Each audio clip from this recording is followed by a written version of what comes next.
أعوذ بالله من الشيطان الرجيم.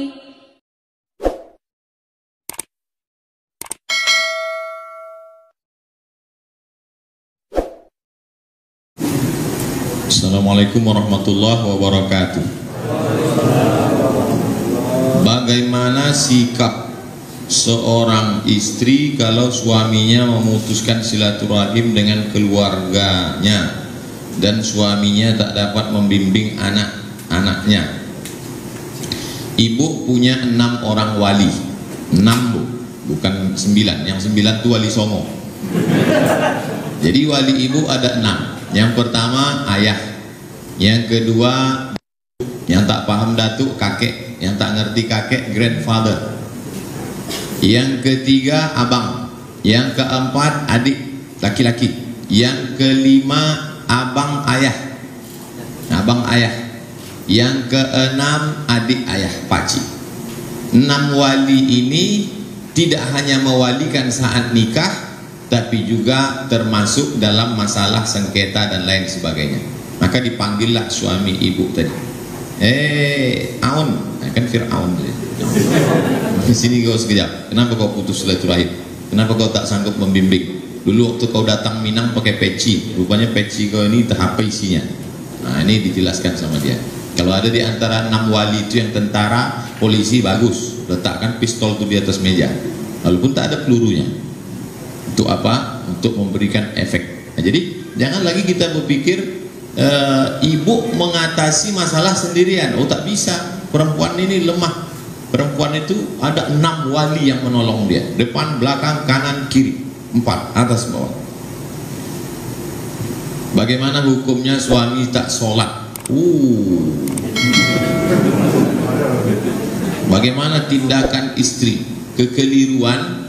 Ibu sudah ngaji, tiba-tiba pulang ke rumah dipanggilnya suaminya, sini bang, lalu dia pula khutbah kultum di situ. Laki-laki mana mau diceramah? Oleh sebab itu maka wali ibu memanggil dia supaya dia sholat. Kalau dia tak sholat itu karena malas, maka dia fasik. Kalau dia tak sholat itu karena ingkar, maka dia kafir. Jadi orang yang tak sholat itu ditanya, kau ini tak sembahyang karena malas atau ingkar? Aku ingkar, kafir, berarti fasah. Tapi kalau kata dia, aku ini sebetulnya mau sholat, tapi belum ada geraknya lagi, nah itu fasik itu. Allahu la yahdil qaumal fasiqin. Maka dia mesti diberitahu dengan ketegasan, tak bisa main imbau-imbau. Itu makanya ibadah ini tak jalan karena main imbau. Sholat diimbau, puasa diimbau. Mana ramai? Yang ramai itu Minang maimbau.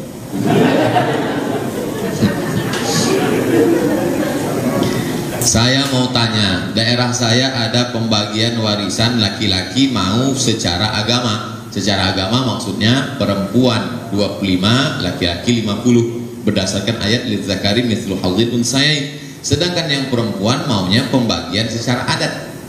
Bagaimana menurut Ustadz dengan kasus ini? Pertanyaan, bagaimana menurut Ustadz dalam kasus ini? Arisan-arisan keluarga jangan lagi cerita silaturahim, sabar. Pas pembagian harta warisan bawa perang panjang,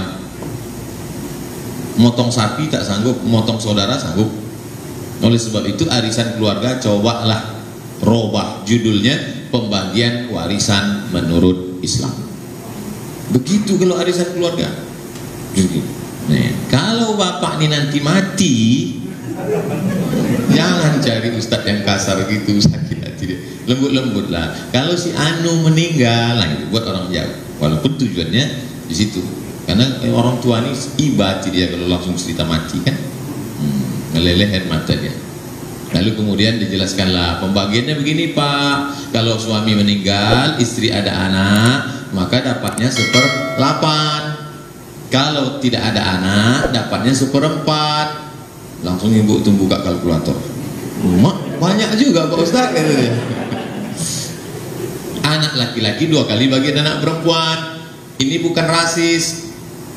Kenapa laki-laki lebih banyak? Karena laki-laki menanggung nafkah, laki-laki mengasih mahar, laki-laki menanggung biaya hidup. Laki-laki itu 5 kewajibannya: ngasih makan, ngasih pakaian, ngasih tempat tinggal, ngasih pendidikan, ngasih perhatian. Karena laki-laki itu berat, maka banyak sekarang laki-laki yang tak siap jadi laki-laki.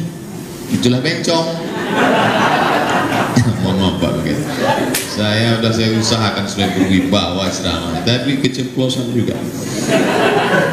Nah, seandainya kita adik-beradik 2 perempuan, 3 laki-laki, bersepakat kita adik-beradik mau bagi rata saja, boleh apa tak boleh? Boleh, dengan syarat dan ketentuan berlaku. Syarat pertama, kita adik-beradik ini semuanya sudah akil balik. Kalau ada satu yang keterbelakangan mental atau satu anak kecil, tak bisa, karena mereka tidak dianggap ahliyatut tasarruf, orang yang bisa mensedekahkan hartanya. Yang kedua, masing-masing tahu jatahnya berapa. Kalau dipakai syariat Islam, kau sebetulnya jatahnya sekian, tapi karena kita bagi rata, kau jadi sekian. Jangan ketika bagi rata, cuman setuju semua, setuju, selesai, itu dihitungnya di rumah, banyak juga rupanya. Nah, ini menjadi sengketa. Dia tak apa-apa, anaknya mengamuk, tak jadi beli motor baru. Nah, ini penting. Lalu kemudian pula yang ketiga, kalau jatah dia lebih tadi dibaginya untuk adiknya perempuan, maka kelebihannya itu sebagai sodakoh, jangan diungkit-ungkit. La tubtilu sadaqatikum bil manni wal adha. Begitu dalam fatwa Asy-Syabakah Al-Islamiyah Syekh Dr. Abdullah Balfaqih.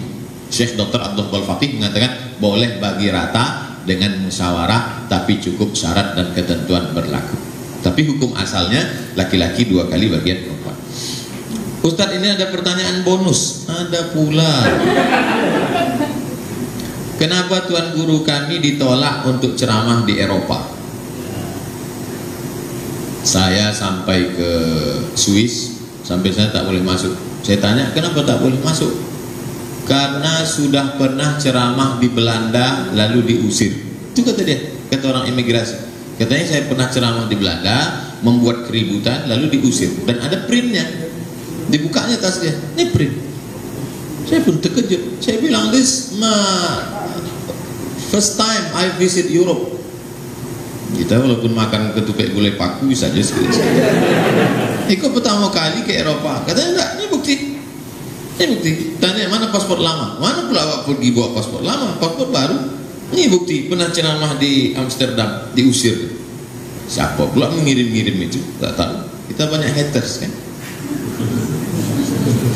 Tak apa-apa. Yang penting kalau ditanya orang, pernah ke Eropa? Pernah, tapi di airport aja.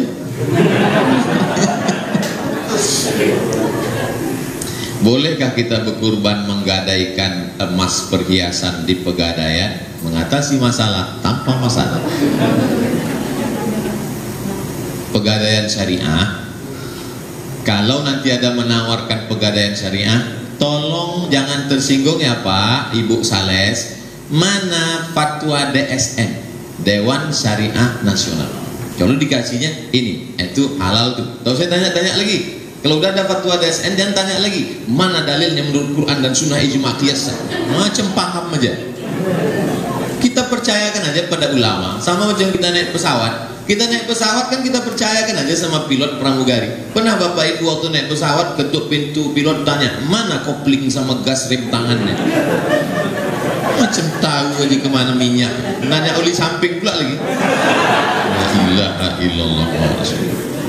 Jadi asal sudah ada fatwa Dewan Syariah Nasional, boleh. Akadnya itu hutang sebenarnya. Apakah boleh?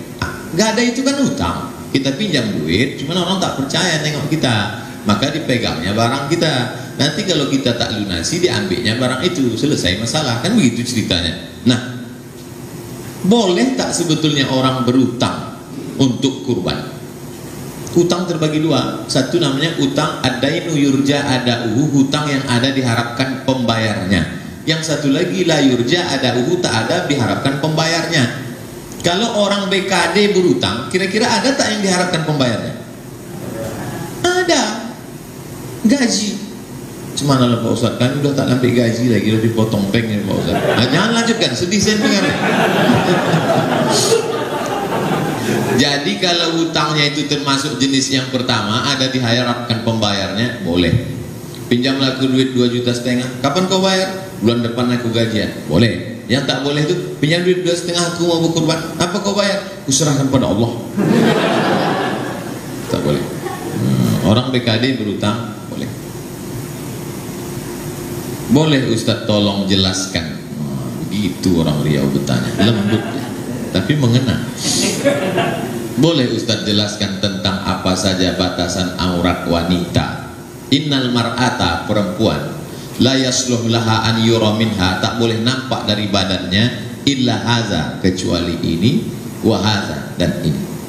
Zahiruha wa batinuha, ini boleh nampak, ini boleh nampak. Kalau ada perempuan pakai baju bersayap sampai sini tak perlu. Tapi kalau udah pakai jangan diejek. Kau pun bersayap-sayap baju ini, cuma mau terbang aja. Nah, jangan ejek-ejek orang.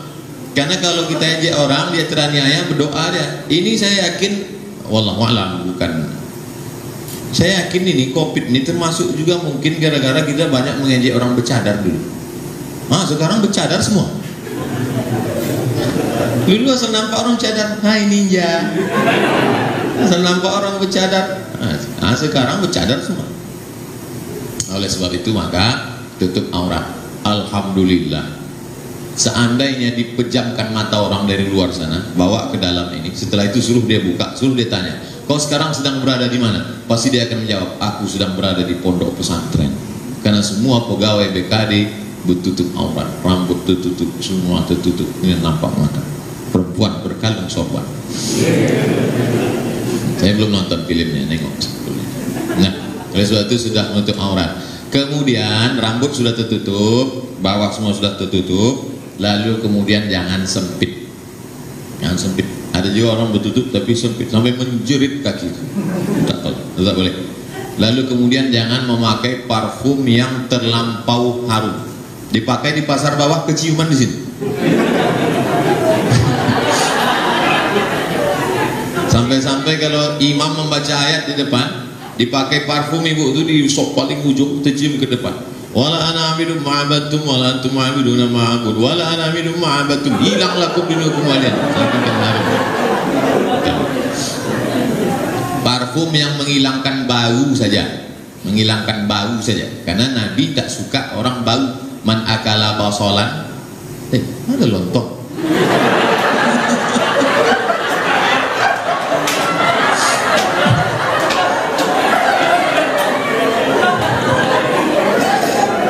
Man akala basolan, siapa yang makan bawang putih? Maksud saya tak puasa hari ini sudah tepat. Saya kalau puasa tadi kan. Man akala basolan, siapa yang makan bawang merah, bawang putih, falyatazil musallana. Siapa makan bawang merah, bawang putih, jangan dekat-dekat. Makanya kalau ada jamaah sedang di rumah makan, ada di situ petai sama jengkol, Ustaz nggak makan? Jadi Ustaz betul tak makan jengkol petai? Sini aja kok, di rumah aku makan. Jadi kemudian jangan bersolek-solek jahiliyah. La tabarrujna tabarrujal jahiliyatil ula. Jangan bersolek-solek jahiliyah. Sebetulnya muka biasa aja, lipstik 2 inci. Alis tu ukir-ukir. Saya tak ada menyindir ibu-ibu. Macam mana mau menyindir, mukanya tak nampak. Saya sebetulnya lebih nyaman sekarang nih, jadi tidak menimbulkan fitnah. Tapi kita mau segera berlalu, tapi orang tetap menutup aurat. Kemudian layadrib nabi arjulihinna, jangan memukulkan kaki ke lantai. Jadi perempuan jahiliyah dulu, kaki itu dipasang gelang, berjalan dipukulan kuat-kuat, kerincing, kerincing, kerincing, semua mata menengok. Tidak boleh. Zaman sekarang ada juga orang buat seperti itu. Lalu kemudian pakai kutek-kutek. Kau kenapa pakai kutek? Dulu waktu saya dosen di UIN, ada mahasiswi, kau kenapa pakai kutek? Senyum dia. Kenapa? Ini bukan kutek pak. Apa itu? Black inai. Ustadznya pula jadul, tak tahu itu black inai. Tak masuk air wudhu ke dalam. Tapi waktu dalam keadaan uzur, dalam haid boleh, tak apa-apa. Rambut dicat-cat. Namanya buseri, boleh cat sendiri.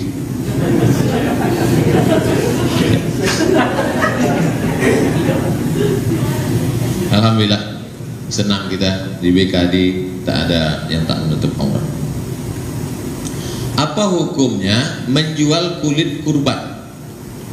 Man ba'a jilda udhiyatihi fala udhiyatalah. Siapa yang menjual kulit hewan kurbannya, maka tiada kurbanlah baginya. Hadis Nabi. Man ba'a jilda udhiyatihi, siapa yang menjual kulit hewan kurbannya, fala udhiyatalah, maka tiada kurbanlah baginya. Karena Ustadz menyampaikan begitu, diguntinglah kulit hewan kurban yang kecil-kecil, dimasukkan ke plastik, dibagi kepada semua anggota komplek. 2 hari sesudah itu komplek bau bangkai, karena kulit dicampakkan ke tong sampah. Petugas sampah sibuk makan daging, sakit kepala tak datang 2 hari. Akhirnya menjadi mudarat. Win-win solution, jalan tengah. Kulit hewan kurban dibagi ke fakir miskin. Fakir miskin, ya ini ada kulit, tak mau, maka jual kepada www.kulit.com. Assalamualaikum Pak, olah kulit, ya bisa kami jual kulit? Bisa. 1 kulit kambing berapa? 100. Ini ada 10 kulit, 1 juta. Panggil fakir miskin. Mau kulit? Tak mau. Udah jadi duit? Mau? Kasih. Jadi panitia tetap menjual, hasilnya tidak dipakai untuk beli kresek, tali, makan siang, tak ada. Semuanya diserahkan ke fakir miskin. Saya yakin Bapak Ibu ada yang panitia kurban nanti, sampaikan itu. Kalau takut segan menyampaikannya, ada rekamannya, share ke dia. Rekamannya bisa ditonton di Tabung Wakaf Official. Subscribe, like and share. Semua hasil video dari Tabung Wakaf ini diserahkan ke Tabung Wakaf. Semua hasil video Tabung Wakaf serahkan. Maka dengan menonton, Ustaz Abdul Somad tak ada ngambil seperak benar. 100 perak, apalagi 100.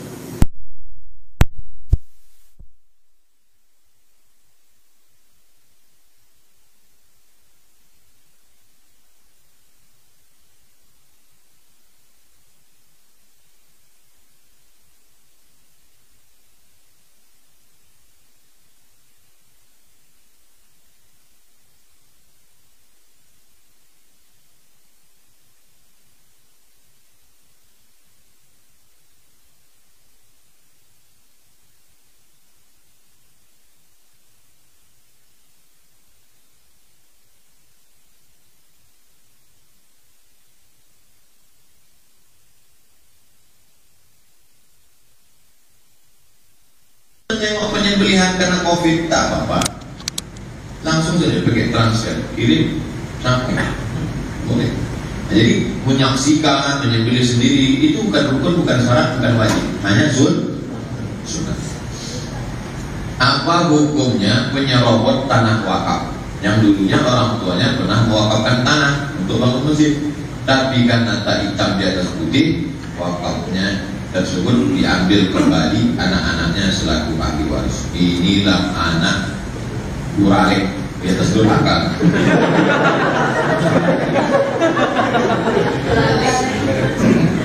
Jadi Bapak Ibu yang sudah mewakafkan tanah, supaya besok pagi, kalau bisa besok pagi, pokoknya cari hari lain, lapor ke Pak Kepala BKD supaya izin ke kantor KUA. Apa guna ke kantor KUA? Mengurus akta ikrar wakaf. Di mana posisi tanah itu, cari Pak KUA, sudah ada formulirnya, akta ikrar wakaf, diikrarkanlah di situ, disaksikan Pak KUA. Aku wakafkan tanahku ini untuk masjid tunai, kata pengurus masjid, aku terima. Masuk jam 8, jam 11 keluar, cepat. Entah karena saya kenal lama sama dia malam, tapi kami dulu urus cepat. Setelah itu akta ikrar wakaf ini dibawa ke Badan Pertanahan Nasional, BPN, Kanwil atau Kota Pekanbaru. Lalu keluarlah di situ. Saya melihat dengan mata kepala saya sendiri, tertulis di situ pemilik tanah yayasan. Jadi semua tanah yang diwakafkan nanti itu lapor dulu ke Pak KUA, lalu hasil dari akta ikrar wakaf dibawa ke BPN, Badan Pertanahan Nasional. Semua tanah itu milik yayasan Tabung Wakaf. Dan Abdul Somad ketika meninggal tak bisa diwariskan ke anak keluarga karena sudah fakta integritas. Kalau saya mati semua tinggal milik umat, baru saya berani menerima wakaf. Selama ini tidak berani, takut tidak. Soal banyak tanah, kita gunakan mati dimakan cacing tanah, diimpit tanah. Anak-anaknya ini ku sampaikan, hai anak-anak yang mengambil wakaf ayah kalian, balikkan lagi, kalian tak akan lama hidup durhaka pada orang tua karena membatalkan wakaf orang tua. Sampai-sampai apa kata Nabi? Siapa yang meminta al-aidu ila hibatihi kalkalbi alladhi ya'udu ila qaydihi. Orang yang mengambil hibah wakaf orang tuanya atau dia seperti anjing yang menjilat muntahnya. Diajib Nabi seperti anjing. Nauzubillah. Selaku ASN, kita wajib melaksanakan tupoksi yang telah diamankan dan mencapai hasil maksimal. Menurut Ustaz, bagaimana kalau tupoksi yang kita laksanakan itu menyebabkan orang lain kehilangan pekerjaan dan penghasilan untuk menopang ekonomi keluarga dan biaya pendidikan bagi anak-anak mereka?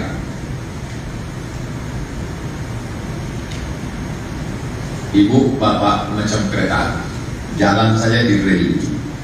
Siapa yang main-main di rel, ketabrak ya.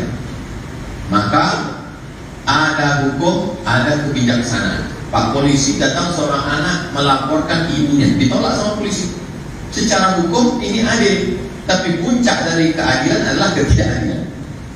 Nah, mulai dikunang-kunangkan.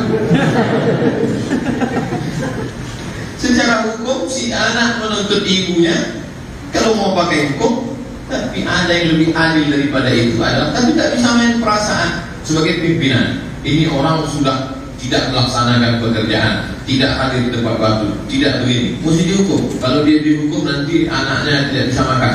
Itu bukan urusan kita, karena itu adalah efek dari sebuah perbuatan. Maka dalam Islam diajarkan as-sariqatu pencuri, was-sariqu laki-laki pencuri, was-sariqatu pencuri perempuan. Faqta'u aydiyakum. Kalau pakai perasaan, maka tak akan ada tertegak hukum ini. Az-zaniyatu berzina perempuan, waz-zani berzina laki-laki. Fajlidu kulla wahidin minhuma mi'ata jallah. Cambuklah mereka 100 kali. La ta'khuzkum ra'fatun. Jangan ada rasa kasihan. Jadi orang kalau masih ada rasa kasihan, nanti begini, pindahlah ke dinas pertanian. Pertanian itu kan pokok-pokok kayu diurus ini. Kalau BKD ini berat, BKD nanti ada orang tolonglah Pak, anak saya tak makan. Oleh sebab itu maka ada integritas, ada ketegasan, ada ini semua. Alhamdulillah. Nanti kalau ada pegawai yang main-main ketika dia mengeluh, kalau SK saya digini, saya kena tutur dan saya gimana anak saya? Anakmu jangan takut, sudah kami daftarkan ke tabung wakaf umat. Tak mau dan tidak ketua terbaik bagi Allah Subhanahu Wa Taala. Mesti punya ketegasan dalam masalah hukum ini, karena Bapak Ibu mengurus berapa pegawai. Kalau macam-macam kita ini provinsi ya Pak, provinsi. Berarti Bapak Ibu kalau salah-salah silap-silap hanya karena kasihan tidak menegakkan hukum, maka minta maafnya, minta ampunnya memang kepada Allah, tapi minta maafnya di akhirat kepada 6,7 juta penduduk ini. Habis pahala puasa sunat begitu. Tapi yang gara-gara ini ketakutan Pak semua. Santai aja guys. Tapi ibadah tetap, integritas tetap. Assalamualaikum Ustaz, tolong doakan Amar, Hanan, Bil Fakih dan Rizki, Ak dan Nuri menjadi anak soleh. Semua termasuk yang dituliskan di anak-anak Bapak Ibu semua kita doakan supaya anak-anaknya menjadi anak soleh-solehah, menjadi penghafal Quran. Bapak Ibunya pula semuanya diselamatkan dari fitnah dunia akhirat, mempunyai integritas dan rasa takut kepada Allah. Semua pekerjaannya di BKD ini bernilai amal soleh. Dinas-dinas lain yang belum kami kunjungi, belum kita doakan. Saya lurus-lurus saja. Karena tahu mereka sedang streaming kan, PD pula mereka mengaminkan amin, belum tak masuk. Saya suka sekali memarahi anak saya. Bapaknya lah kalau berani. Pak Ustadz, apa amalan agar bisa menahan marah dengan anak? Ada saatnya ibu memang wajib marah. Ibu mesti bertanya, kamu pulang jam berapa, jalan sama siapa, uang mana, kunci motor mana. Harus marah. Jangan nanti ada ustadz yang ceramah, kita harus sabar sama anak kita dibawa jam 12 malam, sabar. Anak kita pulang sampai pagi, sabar. Anak kita pulang hamil 3 bulan, sabar. Itu bukan sabar, goblok. Ada saatnya kalian harus marah. Bapak harus marah. Ya ayyuhalladzina amanu, wahai para laki-laki, wahai para suami, qu anfusakum, jaga dirimu, wa ahlikum, jaga istrimu, jaga anak gadismu, naro, dari api neraka jahanam. Ada saatnya marah, tapi ada saatnya lembut. Nak, aku dulu mengazankan engkau waktu kau lahir supaya selamat dari neraka, maka jaga amalan ini. Nak, jadi Islam tidak menghilangkan marah. Islam itu justru mengatur dan menempatkan amarah pada tempatnya. Emangnya Nabi itu tak pernah marah? Nabi marah. Layan tayanna, mereka yang sholat di rumah, mereka yang nggak sholat berjamaah, berhenti, jangan ulang lagi. Kalau tetap mereka sholat sendiri-sendiri di kantor, di kamar, di rumah, la uharriqanna alaihim buyutahum, akan kubakar rumah mereka. Lihat, Nabi yang ngomong, kubakar rumah mereka. Kira-kira mungkin nggak ngomong gitu lembut, kubakar rumah mereka, nanti kubakar ya. Emang bakar ayam. Jadi kalau saya nampak bersuara keras menggelegar, saya bukan marah, saya sedang ingin umat ini sadar tentang hukum-hukum Allah. Shalli ala Nabi. Apa kriteria memilih pemimpin negara? Nggak banyak-banyak, 2 saja. 1, ayat Al-Quran, innallaha ya'murukum an tu'addul amanat, amanah. Yang kedua, wa idza hakamtum bainan nas an tahkumu bil adl, hendaklah dia adil. Tolong video saya jangan dipotong, jangan seret-seret saya ke politik. Saya bukan orang politik. Saya mau ditawari jabatan apapun saya tak mau. Ustadz mau jadi duta, tidak mau. Mau jadi menteri, tidak mau. Ustadz mau jadi sekretaris, tidak mau. Ustadz mau jadi apa sebetulnya? Wapres saja aku tak mau.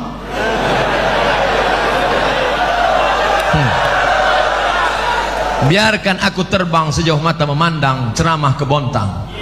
Sampai di hari petang aku akan pulang karena aku tahu di mana letak sarang. Artinya apa? Biarkan Ustadz Somad jadi ustadz saja, supaya mulut dia lantang bicara sesuka hati dan mengikut kehendak Allah. Sifat pemimpin itu kata Allah, wa idza hakamtum innallaha ya'murukum an tu'addul amanat, amanah. Yang kedua, wa idza hakamtum bainan nas an tahkumu bil adl, orangnya amanah dan adil. Kalau dia menghukum bagi rata, kalau di sini dihukum, hukum juga di sini. Kalau ini salah, ini juga salah. Itu takbir. Shalli ala Nabi. Pernahkah Abdul Somad menyebut partai, menyebut orang, menyebut angka, menyebut? Tidak pernah. Sampai hari ini tidak pernah. Wahai orang-orang yang ingin mencari-cari kesalahan Abdul Somad, capek kalian nonton video itu, nggak akan ketemu.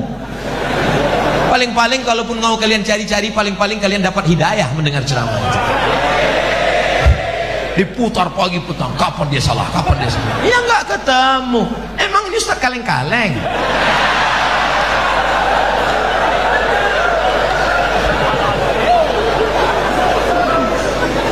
Pak Ustadz, tolong jelaskan bagaimana cara hijrah yang sesungguhnya.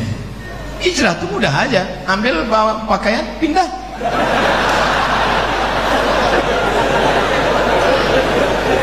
Itu hijrah tempat.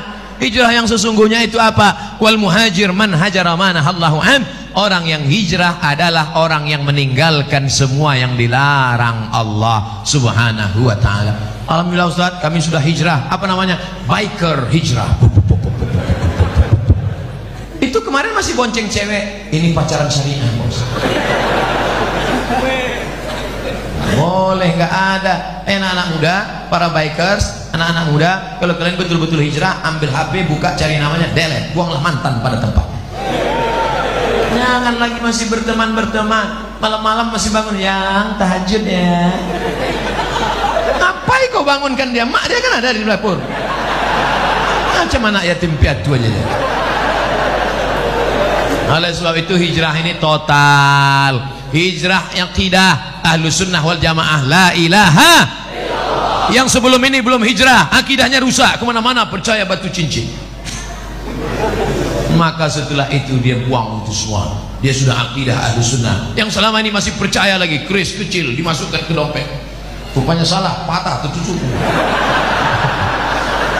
Yang masih percaya lagi dengan macam-macam mantra-mantra, wangsit-wangsit. Suaminya nggak patuh, dikumpulkan. dikumpulkan rambut, tai telinga, tai hidung, tai segala tai, dikumpul, dibakar, masuk kopi. Akhirnya suaminya minum. Suami pun patuh macam lembu cucuk hidung. Mas, adik mau pergi arisan, tolong pel lantai, masa anak-anak urus mandikan. Ndak apa-apa. Kalau sampai kau buat lakimu seperti itu, neraka jahanam tempatmu, Bu. Karena kau sudah pakai dukun, pakai santet. Ustadz Somad nuduh perempuan aja. Oke, kita balik, laki-laki pula yang menyantet perempuan. Saya Ustadz baru tahu bahwa saya ini sebenarnya suka sama dia karena dipelet suami saya. Taunya kapan? Setelah anak 5 lahir.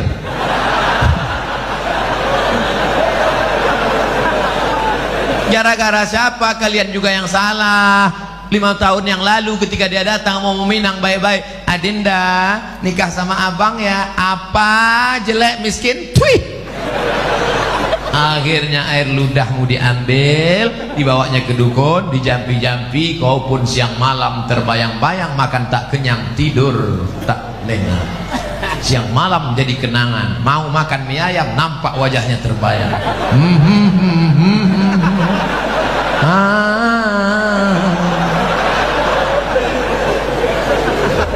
Apa mau dikata, nasi sudah jadi tai ayam.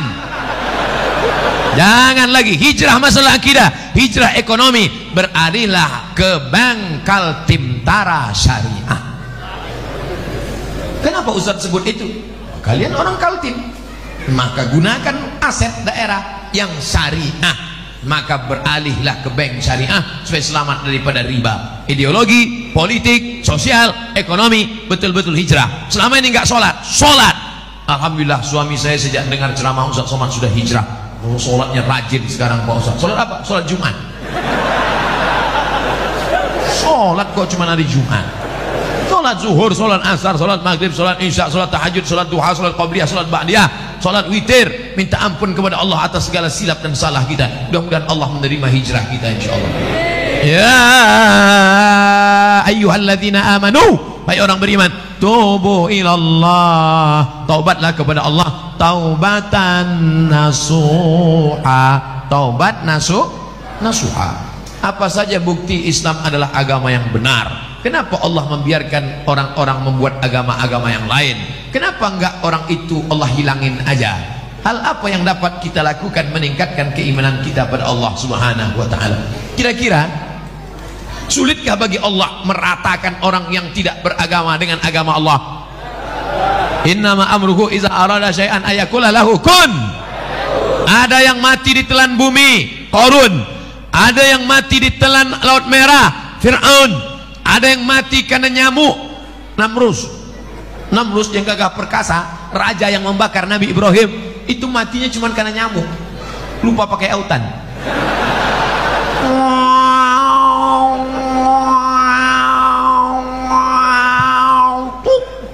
Mati. Bukan sulit bagi Allah untuk mematikan. Fir'aun yang gagah perkasa membangun piramid, matinya di mana? Matinya cuma tersedak di Laut Merah. Mati.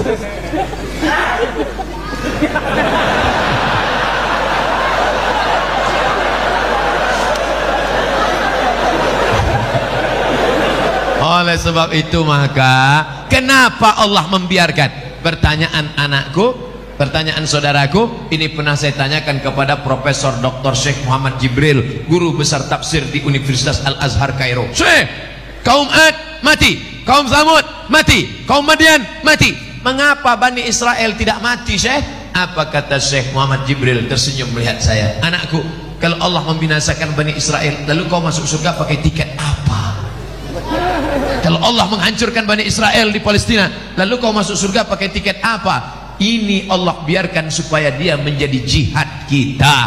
Orang Melayu masih ada yang belum Islam. Supaya apa? Supaya Abdul Somad masuk ke hutan membawa bantuan setiap bulan Februari, setiap bulan Agustus, membuat sekolah tahfiz. Untuk apa? Supaya negeri itu menjadi negeri Islami dan kita berperan dalam dakwah. Abdul Somad di Masjid Al-Kausar ini bukan dakwah, karena ini orang baik semua. Yang dakwah itu kemana? Berdakwah kepada orang yang belum mengenal Allah, berdakwah kepada orang yang belum bersyahadat, ajak mereka ke jalan Allah. Dari jalan setan ke jalan Allah, dari jalan yang tidak diridhai Allah, dari jalan maksiat ke jalan taat.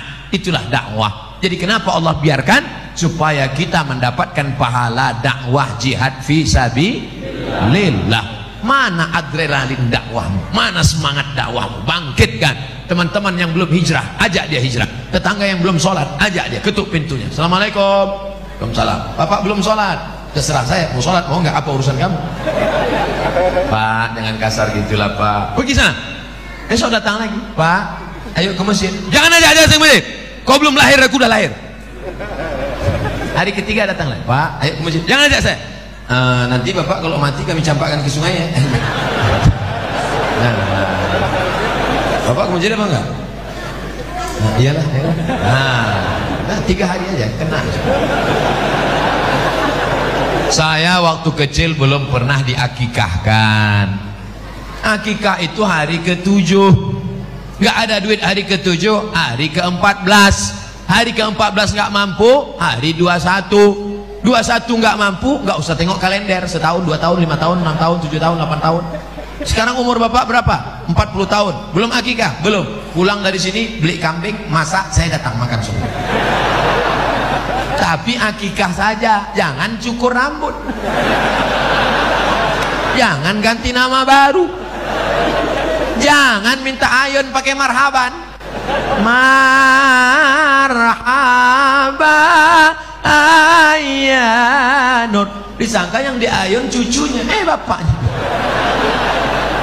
Akikah saja silakan. Boleh akikah setelah dewasa, boleh. Baca buku 37 masalah populer ditulis oleh Abdul Somad LCMA. Apakah lebih utama mengakikahkan diri saya sendiri atau berkurban? Al-kurban lebih utama, karena akikahmu tanggung jawab bapakmu, bukan tanggung jawab dirimu. Dan hukum akikah itu sunat muakkad, tidak wajib. Duitmu berapa? 2,5 juta, kurban saja.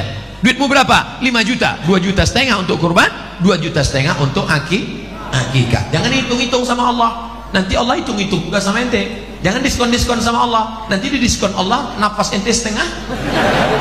Apa judul lagunya? Setengah nafasku pergi. TBC, asma. Pak Ustadz, maaf, masa lalu saya sangat buruk. Kelihatan dari tulisannya.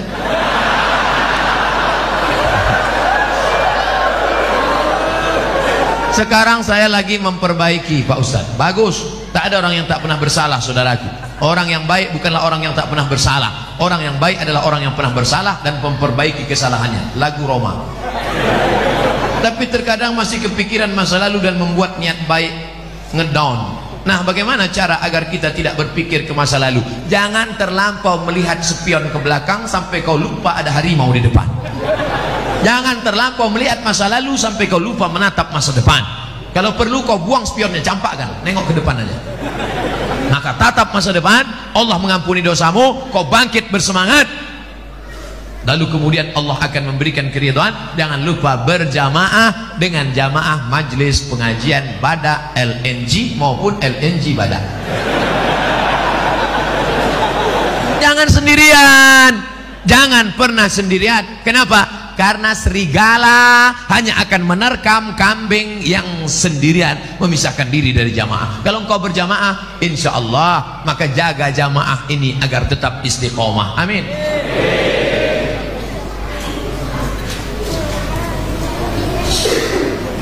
Apa perbedaan bank syariah dengan bank konvensional? Bank syariah akadnya 2. Pertama, mudharabah bagi hasil. Yang kedua, murabahah permodalan syariah. Oleh sebab itu keuntungannya itu berdasarkan keuntungan bersama. Contoh, kalau dia tidak pakai bank pribadi. Pak, pinjam uang Bapak 100 juta, mau apa? Saya mau ternak puyuh. Nanti kalau untung kita bagi, untung 150 juta, pulangkan modalnya 100, yang 50 dibagi 2, pulang 125, maka keuntungan 25 untuk bagi 2, 25 untuk yang modal, 25 untuk yang mengusahakan. Maka setelah engkau pinjami saudaramu 100 juta, doamu lebih khusyuk daripada sebelumnya. Begitu kau lihat mendung, takut puyuhnya mati, ya Allah, jangan sampai puyuh-puyuh itu mati. Karena kalau sampai puyuh itu mati, duitku hilang 100 juta. Itulah bedanya dengan konvensional. Ketika engkau tukang kredit konvensional, ini duit 100 juta, pakai, untung atau buntung, yang penting uangku pulang, bunga 10%. Maka dalam ekonomi syariah ada akhlak, ada doa, ada harapan. Ketika engkau pergi ke Jakarta, satu pesawat, Bapak mau kemana? Mau ke Jakarta. Dari mana? Dari Bontang. Sama dengan saya, sama. Bapak keahliannya apa? Saya ahli ternak burung. Boleh datang ke tempat saya untuk apa? Untuk pelatihan burung-burung puyuh. Maka diadakan pelatihan. Kenapa? Ada kepedulian. Karena engkau takut burungnya mati. Tiba-tiba pas diteliti, tidak ada satu puyuh pun bertelur. Kenapa? Rupanya sarang puyuh dekat airport. Puyuh stres, mendengar pesawat tiap hari. Datang bapak pelatihan, ini puyuhnya tidak bertelur karena stres. Setiap dia mau berhubungan, nafsunya hilang karena mendengar suara pesawat. Akhirnya dialihkan. Artinya apa? Hidupmu terus terpacu adrenalin untuk bekerja sama, tiap hari mendoakan, dan setiap ketemu kau bersalaman bertanya, Assalamualaikum adik-adik, sehat ya? Sehat ya? Sehat kan? Sehat, sehat. Kau tanya sehatnya tiap hari. Kenapa? Karena kalau sampai dia sakit, mati, duitmu nggak balik. Beda konvensional dengan syariah. Ada adab, ada doa, ada pelatihan, ada perhatian, ada kebersamaan, ukhuwah Islamiyah. Jawabannya sudah ada di sini semua. Hebat panitia, luar biasa. Saya puji panitianya, kenapa? Foto saya dibuatnya besar-besar. Kadang-kadang di tempat lain sakit hati kita. Foto yang besar, ketua, sekretaris, bendahara, direktur, bupati, wali kota. Foto kita kecil aja. Tapi di Bontang, Masya Allah, foto direktur nggak ada, foto Pak Wali nggak ada, Pak Wakil Wali nggak ada, buku saya sendiri. Masya Allah, luar biasa. Saya seorang akhwat. Apakah ada amalan-amalan untuk memudahkan jodoh? Sebagai akhwat, bolehkah menjemput bola? Ini akhwat apa pemain bola?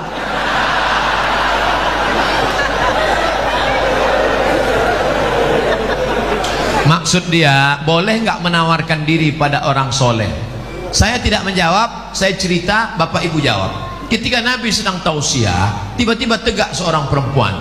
Apa kata perempuan itu? Inni wahabtu laka nafsi, I give myself for you. Sekarang saya tanya, bolehkah menawarkan diri untuk orang soleh? Lihat cerdasnya jamaah. Kita cukup sebutkan dalil, dia sudah. Maka kata ulama, boleh menawarkan diri pada orang yang soleh dengan syarat dia tidak mengumbar itu kepada orang lain sehingga menyebabkan malu. Dalil kedua, istri Nabi Khadijah, dia pakai ekonomi syariah. Khadijah punya barang yang membawakan barang dagangan itu seorang pemuda ganteng bernama Muhammad sallallahu alaihi. Setiap barang dibawa laku keras. Akhirnya Khadijah nanya, ini yang selalu laku keras mana orangnya? Itu dia.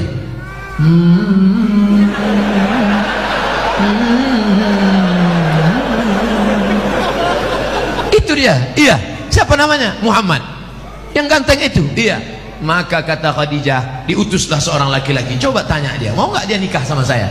Ditanyalah, hai Muhammad sallallahu alaihi wasallam. Ya, itu tuan yang punya barang-barang kita selalu kita bawa, dia mau sama kamu. Itu dalil boleh perempuan menawarkan, tapi melalui wali. Wahai adikku akhwat, engkau punya wali 6. Ayah, datuk, kakek, abang, adik, abang ayah, adik ayah, pakcik. Maka kau sampaikan supaya dia ngomong ke sana. Nah, siapa dia orangnya? Itu Pak Ustaz, anak remaja masjid di Al-Kausar itu. Kasih tahu. Dek, ya. Mau datang ke rumah saya? Ada apa Pak? Datang bertamu, minum-minum aja sore. Datanglah. Nanti keluarlah ente bawa manis.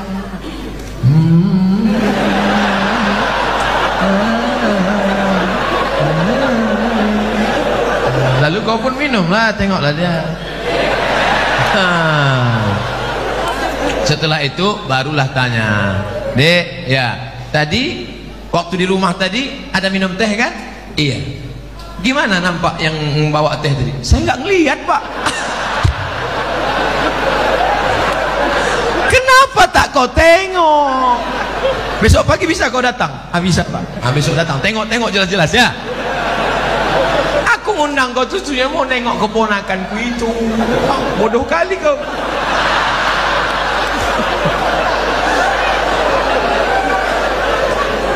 Setelah itu sampaikanlah kepada dia. Nanti kulah kau tengok, kasih jawaban cepat-cepat ya. Ya, kalau padi katakan padi, jangan sampai tertampi-tampi. Kalau jadi katakan jadi, jangan sampai ternanti-nanti. Itu gimana? Bisa, Pak. Selama ini saya memang udah nengok dia, tapi dari jauh nampak saya cantik. Begitu dekat, tak jadilah Pak. Udah, yang kau ceritakan ke yang lain ya. Nanti hancur dunia persilatan. Kalau tidak jadi jangan kecewa. Kenapa? Bunga bukan setangkai, kumbang bukan seekor, patah tumbuh hilang berganti, hilang satu tumbuh seribu. Apa disedihkan? Alah, perempuan macam laki-laki macam itu banyak. Kalau ditanya orang, gimana? Kecewa nggak jadi sama dia? Kecil lah. Di dalam kamar baru kau nangis.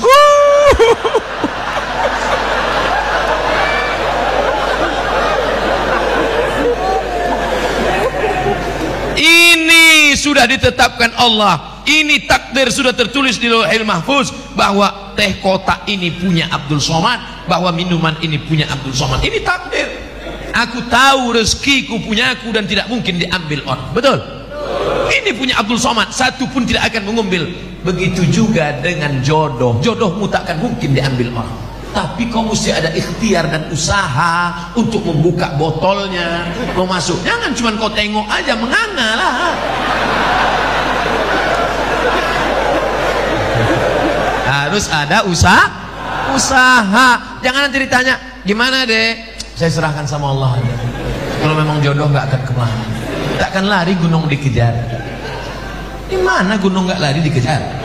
Oleh sebab itu ada ikhtiar. Itulah Ahlus Sunnah wal Jamaah. Harus ada usaha. Mudah-mudahan yang gadis-gadis yang lajang-lajang dipertemukan Allah dengan yang baik-baik. Yang bilang amin itu yang belum nikah.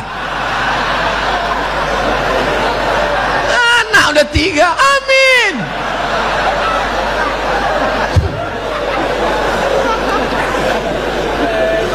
Nah, oleh sebab itu maka indah adik-adikku yang lajang.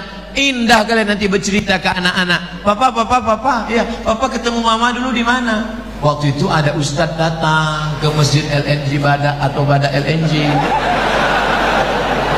Masjid Al-Kausar. Nah, terus pas papa mau keluar itu nyari-nyari sendal, mana sendal, tiba-tiba terbentur kepala papa. Tengok depan.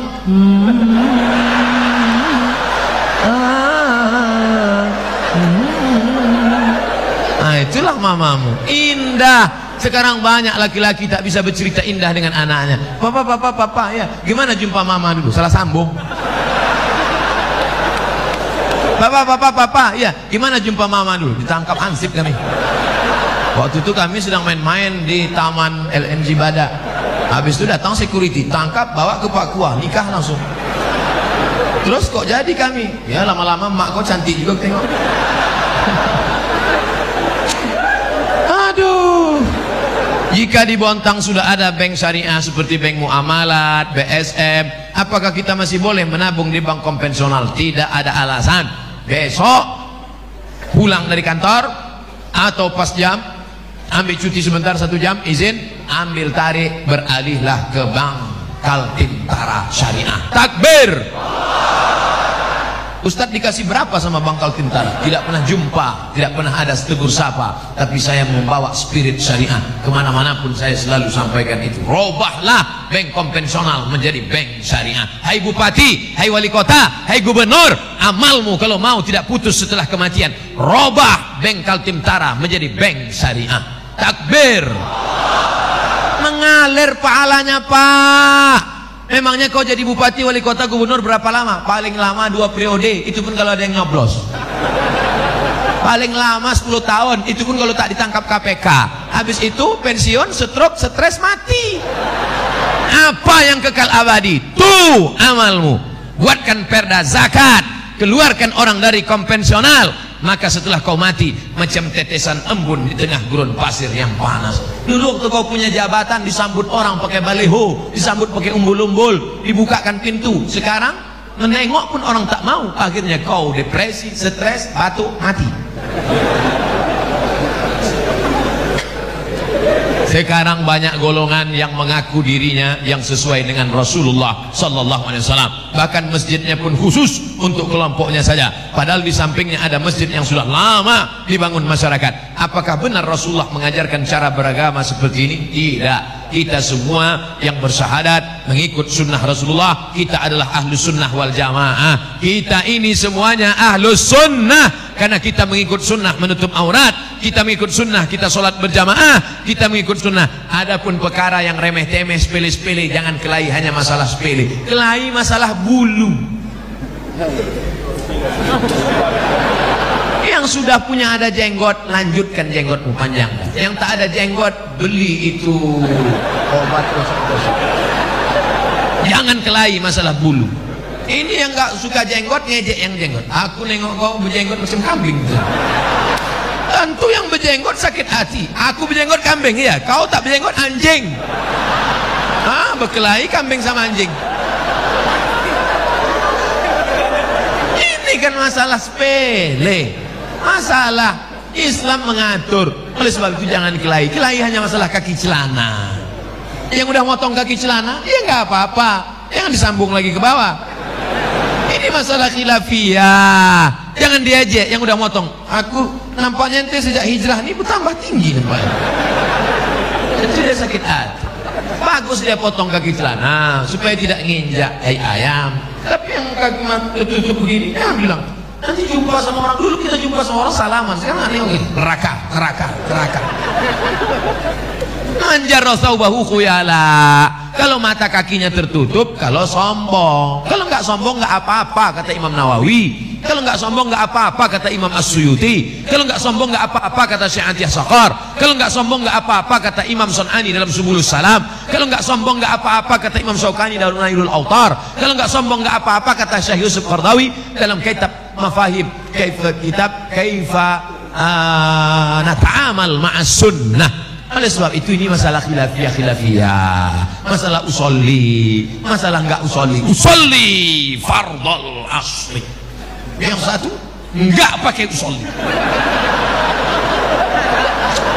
Akhirnya kelahi. Antara usolli enggak usolli kelahi. Yang ketawa siapa? Yang enggak ke masjid. Kenapa mereka di Masjid Al-Kausar kelahi? Gara-gara usolli. Untung kita enggak ke masjid.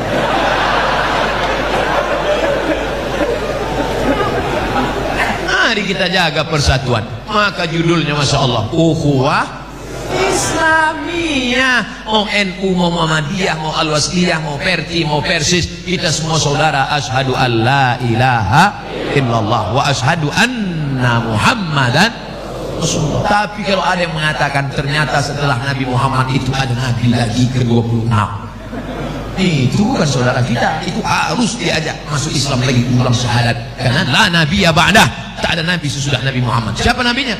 Ahmad. Ini dia. Ya'ti mim ba'dismuhu Ahmad. Ini nabi yang terakhir, Ahmad. Oh, jadi kalau namanya ada dalam Quran berarti dia nabi. Iya, berarti ada nabi yang ke-27. Siapa dia? Nasrullah. Ini dia. Iza ja'a ke-27. Berarti ada nabi yang ke-28. Ini yang terakhir. Ini ayatnya. Qul huwallahu ahad, Allahu. Ini dia. Nabi ke-28. Orang-orang yang nyeleneh ini jangan dilawan, kerjain aja. Ini nabi ke-28.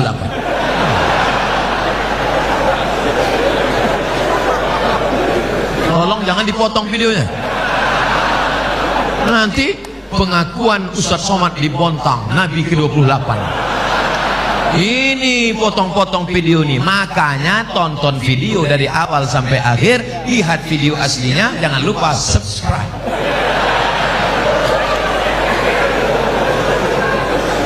Kertas terakhir, Pak Ustadz, kami sudah 8 tahun menikah, alhamdulillah, tapi belum diberikan anak. Na'udzubillah. Tolong minta didoakan agar cepat dikasih keturunan yang soleh. Kira-kira sulitkah bagi Allah membuat engkau hamil? Tidak. Ustadz Somad, saya menikah sudah 8 tahun tidak punya anak, tapi terakhir sekarang punya anak. Kenapa? Rupanya diganggu jin. Masuk jin ke dalam perut rahim, sehingga sperma dengan sel ovum tidak pernah ketemu, dihalangi oleh jin. Kisah nyata teman kaya Polri. Akhirnya setelah diruqyah di Jalan Sumatera, Riau Pekanbaru bersama Ustadz Saifullah, Walau di Kalimantan cari ustaz-ustaz yang bisa ruqyah, akhirnya jinnya pergi, kabur, akhirnya hamil, sekarang punya anak. Malah sekarang batuk aja hamil di sini. Gitu, hamil.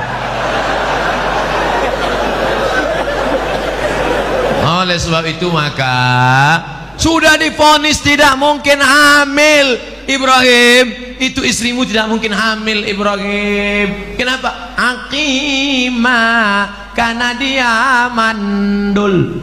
Siapa nama perempuan itu? Sarah. Sarah sudah divonis, semua perempuan berkata Sarah tidak mungkin punya anak. Akhirnya Ibrahim buka cabang, menikah dengan Hajar. Rabbana hablana minas salihin, Rabbi habli minas salihin. Umur Ibrahim 86 tahun, lahirlah anak bernama Ismail. 13 tahun setelah itu umur Ismail 13, umur Ibrahim 99 tahun. Istri yang divonis mandul, mengandung. Akhirnya lahirlah anak laki-laki bernama Ishak. Oleh sebab itu jangan cepat-cepat buka cabang. Ternyata toko lama laku juga. Makanya Bu, nanti kalau bapak ngomong, Mas, nampaknya papa harus buka cabang. Ingat, ternyata setelah 13 tahun Sarah juga mengandung, Pak. Jadi gimana? Kita tunggu 13 tahun lagi. Oleh sebab itu maka apa sebenarnya yang diinginkan Allah? Kadang sakit hati saya, Pak Ustaz. Saya sudah nikah 8 tahun gak ada anak. Kawan saya nikah Januari, April punya anak.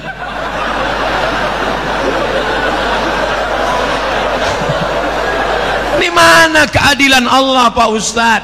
Sebenarnya Allah hanya ingin melihat engkau munajat di tengah malam. Usolli sunnatat tahajud 8 rakaat, usolli sunnatal witir 3 rakaat, usolli sunnatal hajat. Hajat ingin punya anak, baca surat Yasin, selesai baca surat Yasin, Allahumma inni as'aluka bi surat Yasin, Allahumma inni atawassalu ilaika bi jahi Yasin. Ya Allah, berkat surat Yasin ini mudahkanlah aku punya anak. Karena kata Imam Ibnu Hajar, kata Imam Ibnu Katsir dalam tafsir Qur'anil Azim, la tuqra'u fi amrin asirin illa yassarahullah. Kalau dibacakan pada perkara yang susah, susah punya anak, susah sakit, susah paham, maka dimudahkan Allah. Maka baca Yasin tiap malam. Bapak Ibu salat tahajud usaha. Katanya minum jus apa tuh, jus kacang hijau. Katanya makan korma. Saya tengok jamaah umroh beli korma muda. Beli korma muda. Saya nggak paham ini apa betul apa tidak. Lalu saya tanya sama yang jual itu, apa betul? Katanya aku pun tak punya anak. Ternyata orang ini sugesti aja, ikut-ikutan. Teman saya lama tak punya anak, ambil cuti 1 bulan ke Kairo, makan minum, ngaji, makan minum, punya anak. Rupanya selama ini sperma terganggu oleh WhatsApp. Handphone masuk kantong, handphone signalnya terganggu, akhirnya sperma itu lemah, nggak kuat dia berenang. Makanya makan banyak, makan. Oleh sebab itu maka ada ikhtiar, ada usaha, ada doa dan tawakal. Mudah-mudahan yang belum punya anak diberikan Allah anak yang soleh dan soleh. Ala hadhihi niyyah wa kulli niyatin salihah. Al-Fatihah. A'udzu billahi minasy syaithanir rajim. Bismillahirrahmanirrahim. Alhamdulillahi rabbil alamin. Arrahmanir rahim. Maliki yaumiddin. Iyyaka na'budu wa iyyaka nasta'in. Ihdinas siratal mustaqim. Siratal ladzina an'amta 'alaihim ghairil maghdubi 'alaihim waladdallin. Amin. Allahumma inna natawassalu ika bisirril Fatihah. Kami mohon dengan kemuliaan surat Fatihah, dengan kemuliaan Nabi Muhammad sallallahu alaihi wasallam, antu farij kurubana, lepaskan kami dari segala masalah hidup dunia dan di akhirat. Antu yasir umurana, mudahkan segala urusan kami, urusan yang membawa kami kepada ridhamu ya Allah.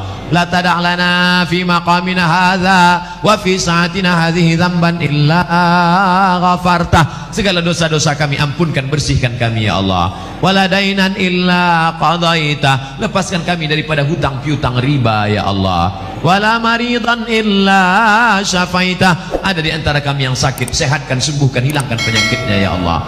Wala raghiban illa anjabata, yang belum punya anak, berikan anak yang baik-baik, yang soleh dan solehah ya Allah. Wala aziban illa zawajata, yang belum ketemu jodoh, temukan dengan jodoh yang baik-baik ya Allah.